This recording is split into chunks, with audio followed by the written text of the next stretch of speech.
Hi friend, कसे आहात? एकादशी अगदी जवळ आलेली आहे, म्हणून ह्या व्हिडिओमध्ये मी काही साध्या, सोप्या पण रुचकर अशा घरगुती उपासाच्या रेसिपीज तुमच्यासाठी बनवल्या आहेत. मऊसूत वरीची इडली, थोडीशी तिखट अशी खोबऱ्याची चटणी, कुरकुरीत अशी रताळ्याची भजी आणि गोड म्हणून शेंगदाण्याचे लाडू. उपासाला काय बनवायचं म्हणून विचार करत असाल तर हा व्हिडिओ नक्की शेवटपर्यंत बघा. चला सुरुवात करूया. शेंगदाण्याचे लाडू बनवण्यासाठी मी इथे 1.5 वाटी शेंगदाणे घेतलेले आहे. ते आपल्याला स्लो फ्लेमवरती खरपूस असे भाजून घ्यायचे आहेत. स्लो फ्लेमवरती भाजल्यामुळे काय होतं, शेंगदाणे आतपर्यंत व्यवस्थित भाजले जातात आणि त्यानंतर एका ताटामध्ये मी ते थंड करण्यासाठी ठेवले आहेत आणि त्याची हाताने साल काढून घेतलेली आहेत. व्यवस्थित असे आता सगळ्या शेंगदाण्यांचे आपण साल काढून घेतले आणि आता त्यानंतर मी ह्या 1.5 वाटी शेंगदाण्यासाठी 1 वाटी आणि त्यापेक्षा थोडासा जास्ती असा गूळ घेतलेला आहे. म्हणजे अंदाजे आपण जर 1 किलोचं प्रमाण सांगितलं तर 1 किलो शेंगदाण्याला आपण 700 ते 750 ग्रॅम आपण गूळ घ्यायचा आहे. आता हे शेंगदाणे आपण मिक्सरमधून ग्राइंड करून घ्यायचे आहेत. इथे मी एक कढई घेतलेली आहे. आता त्या कढईमध्ये आपल्याला व्यवस्थित गरम झाल्यानंतर 2 छोटे चमचे आपल्याला तूप घालायचं आहे. तूप घालून झाल्यावरती ते व्यवस्थित वितळल्यानंतर आपण त्याच्यामध्ये जो किसलेला गूळ होता तो आपण ॲड करायचा आहे.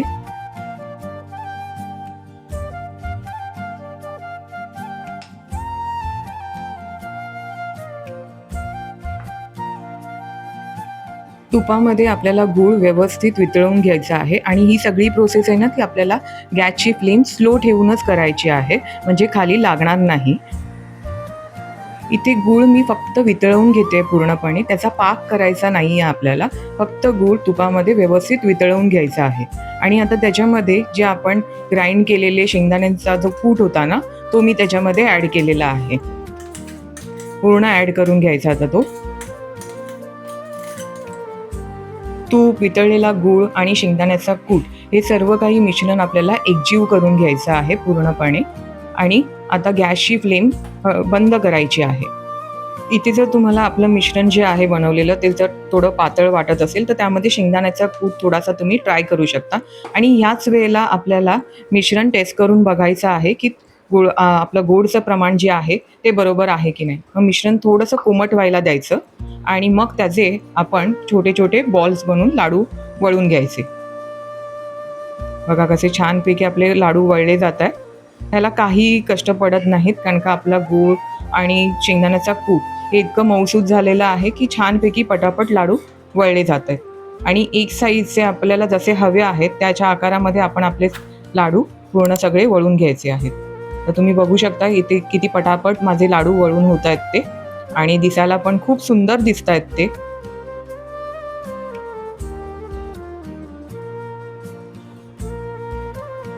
अशा प्रकारेच आता सगळे लाडू आता आपण वळून घेऊया. आणि कसे झाली आहेत, कशी वाटते तुम्हाला ही रेसिपी ती मला कमेंट करून सांगा. दिसायला कसे दिसत आहेत ते पण मला कमेंट करून सांगा.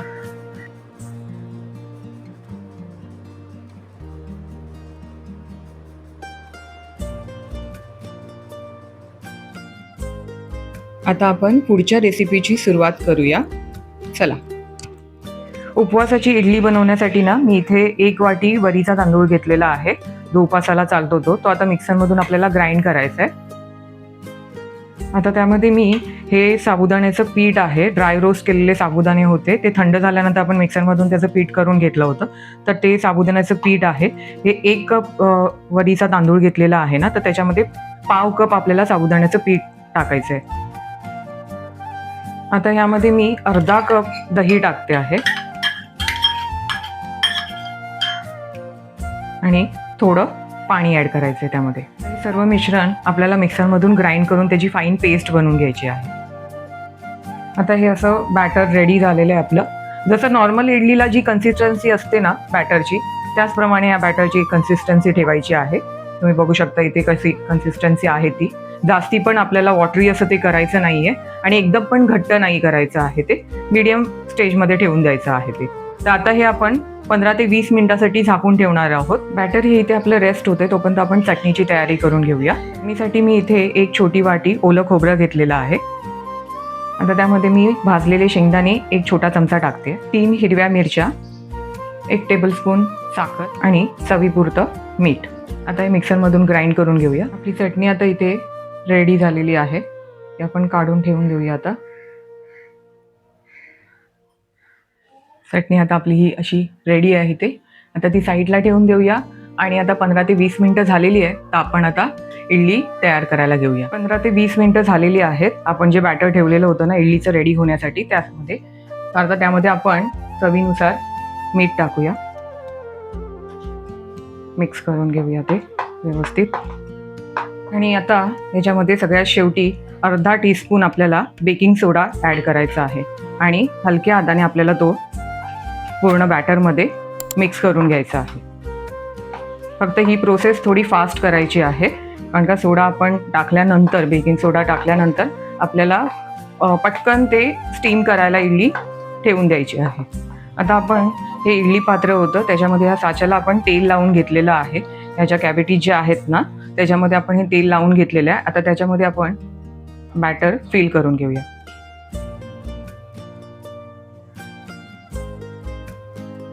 पूर्ण वरपर्यंत नाही भरायचं आहे.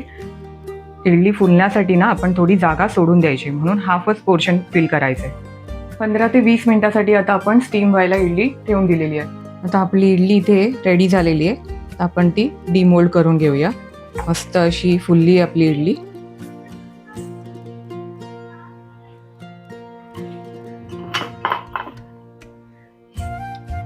मस्त अशी गुबगुबीत फुलल्यासारखी दिसते आपल्याला इडली आपली.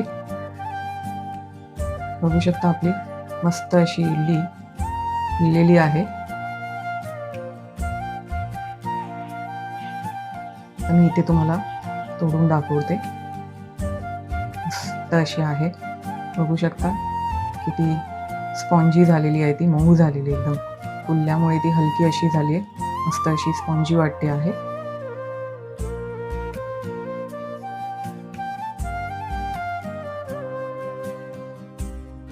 उपवासाची भजी बनवण्यासाठी इथे मी एक रताळं घेतलेलं आहे. ते स्वच्छ धुवून घ्यायचं आहे, त्याची साल काढायची आहे आणि त्यानंतर ते किसणीवरती किसून घ्यायचं आहे. हा असा किस करून घ्यायचा आहे. थोडा जाडसर किस करायचा आहे, एकदम बारीक किसणीच्या पार्टमध्ये नाही करायचं आहे. थोडा जाड जिथे असतात ना पाती, त्या तिथून करायचा आहे, म्हणजे असा जाडसर होतो. आणि हे सगळं ना पटापट करायचं, कारण का ना रताळं आपण सोलल्यानंतर आहे ना ते लवकर काळं पडायला लागतं. आपण पाण्यामध्ये ठेवून देतो तरी पण ते थोडं पटापट करायचं. आता ह्याच्यामध्ये आपण बारीक चिरलेली मिरची ॲड करूया. ह्या आता मी इथे 3 मिरच्या घेतलेल्या आहेत. एक मोठं रताळं होतं, म्हणजे पाव किलोचं एक रताळं होतं, तर त्याच्यामध्ये मी 3 हिरव्या मिरच्या घेतलेल्या आहेत बारीक चिरून. त्या तुम्ही कमी जास्त करू शकता. तर त्यामध्ये थोडा लिंबाचा रस पण पिळायचा आहे, म्हणजे जरा चटपटीतपणा येतो त्याला.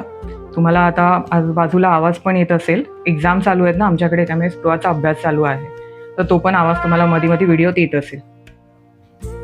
आता यामध्ये मीठ ॲड करून घेऊया. जनरली भजीमध्ये आपण बेसन ॲड करतो, पण ही उपवासाची असल्यामुळे ह्याच्यामध्ये मी राजगिऱ्याचं पीठ ॲड करते आहे. आता हे आपण एकत्र करायला घेऊया. जसं आपल्याला पीठ लागेल त्याच्यानुसार आपण त्यामध्ये ते ॲड करूया. ह्याच्यामध्ये आपल्याला ना थोडं पाणी पण ॲड करायला लागणार आहे, कारण का रताळ्याला स्वतःचं असं पाणी काही सुटत नाही. त्याच्यामुळे जरी आपण मीठ टाकलेलं असेल तरी पण आपल्याला थोडं पाणी पण बाइंडिंगसाठी, ते एकत्र एकजीव होण्यासाठी पाण्याचा पण थोडासा वापर करायचा आहे. आता आपलं भजीचं मिश्रण तयार झालेलं आहे, तर आता आपण भजी काढायला घेऊया. तेल आता इथे आपलं गरम झालेलं आहे. आता आपण त्यामध्ये भजी सोडायला घेऊया. ही भजी आहे ना आपल्याला स्लो गॅसवरती फ्राय करायची आहे, कारण का रताळं कच्चा आहे, त्याच्यामुळे आपल्याला ते स्लो गॅसवरती शिजवून घ्यायचं आहे प्रॉपर फ्राय करताना.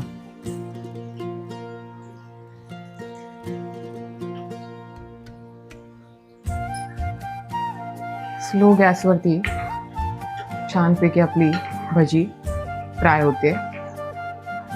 उपवासाचे शक्यतो सगळे पदार्थ बऱ्यापैकी गोडच असतात किंवा थोडेफार तिखटही असतात, पण असे क्रंची आपल्याला खूप कमी वेळा मिळतात. म्हणजे वेफर चिप्स सोडले तर आपल्याला दुसरं काही क्रंची असं भजीमध्ये वगैरे असं मिळत नाही. तर त्यावेळेला ही अशी जर रताळ्याची भजी केलात तुम्ही तर एकदम सोपी आहे आणि खायला पण एकदम चविष्ट आहे. तुम्ही नक्की ट्राय करा. आता बरेच सारे उपवास येतात. आता तर आषाढी एकादशीचा उपवास आहेच, तसंच श्रावणातले पण बरेचसे उपवास येतात. त्यावेळेला काहीतरी वेगळं हवं असतं, सतत तेच तेच खाऊन कंटाळा आलेला असतो. तर त्यावेळेला असं काहीतरी वेगळं केलं की चांगलं लागतं. तुमच्याकडे जर उपासाला कोथिंबीर, जिरं हे जर चालत असेल तर तुम्ही ह्या मिश्रणामध्ये भजीच्या तेही ॲड करू शकता. बघा आपली भजी कशी मस्तपैकी अशी क्रंची, त्याचा आवाज पण येतो आहे. छानपैकी ती तयार झालेली आहे. आता आपण बाकीचं पण भजी फ्राय करून घेऊया.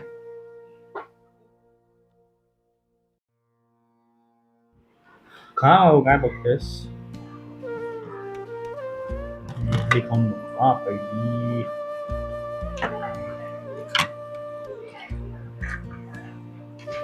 मसाले इडली. भजी पण बघते. इडली म्हणजे अशी नॉर्मलच वाटते एकदम. फक्त एकदम आपली जी नॉर्मल आपण इडली रव्याची करतो ना तशी नसेल झालेली, कारण का शेवटी तो वरीचा तांदूळ आहे ना. ती एकदम सॉफ्ट असते ना. हा, त्यामुळे ही पण ही थोडी चांगली झाली आहे एकदम, मला आवडली. चटणी पण मस्त आली आहे. हा, ही नॉर्मल खोबरं आणि शेंगदाणे आणि मिरचीचीच आहे, बाकी काही नाही टाकत. उपवासाला चालायला पण पाहिजे ना. हा, म्हणूनच आषाढी एकादशी येते. हो, त्याचीच तयारी. हो. आपल्या फॅमिली मेंबर्सला कळलं पाहिजे ना की काय काय आपण आणखी पदार्थ करतो ते उपवासाचे. उपवासाचं असं वाटतच नाहीये, नॉर्मल वाटते आपल्याला एकदम. भजी मस्त क्रिस्पी झाली आहे. हा, ही भजी मी वेगळाच एक पदार्थ आता ट्राय केलेला आहे तो. कसली भजी आहे? रताळ्याची भजी आहे ही. बरेच जण गोड गोड लागते. हा, रताळ आहे ना म्हणून ते. बरेच जण रताळ्याचे पॅटीस करतात. कुरकुरीत झाले ना एकदम, मस्त आहे. मस्त आहे, वेगळीच टेस्ट आहे जरा. तिखट लागते का? मस्त आहे. तू कमी तिखट खातो म्हणून मी कमीच मिरची टाकली आहे. ते पण प्रॉपर आहे, म्हणजे जेवढी पाहिजे तेवढी आहे.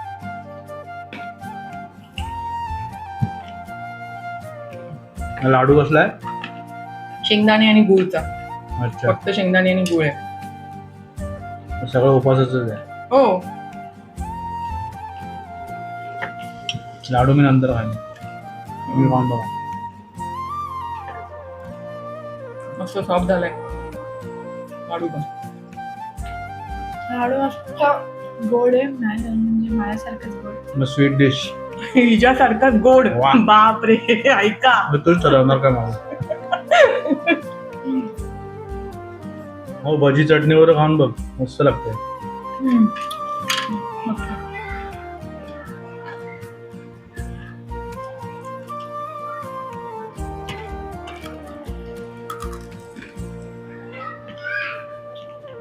कुरकुरीत चटणी, मस्त लागते. गोड. चला फ्रेंड, आता तुम्ही पण नवीन नवीन तुमचे उपवासाचे काय पदार्थ आहेत, काय ट्राय करताय, ह्यातला कुठला पदार्थ तुम्हाला आवडला तो मला कमेंट करून सांगा. आणि तुम्ही पण ट्राय करा. नवीन नवीन रेसिपींसाठी चॅनलला सबस्क्राईब करा, शेअर करा. तुम्हाला जे व्हिडिओज आवडत आहेत ते तुमच्या फ्रेंड्स बरोबर, फॅमिली मेंबर्स बरोबर. आणि व्हिडिओ आवडला तर नक्की लाईक करा. आणि तुमचे काही सजेशन्स असतील तर मला कमेंटमध्ये सांगा. तोपर्यंत पुन्हा भेटूया. बाय. बाय. लाईक करा.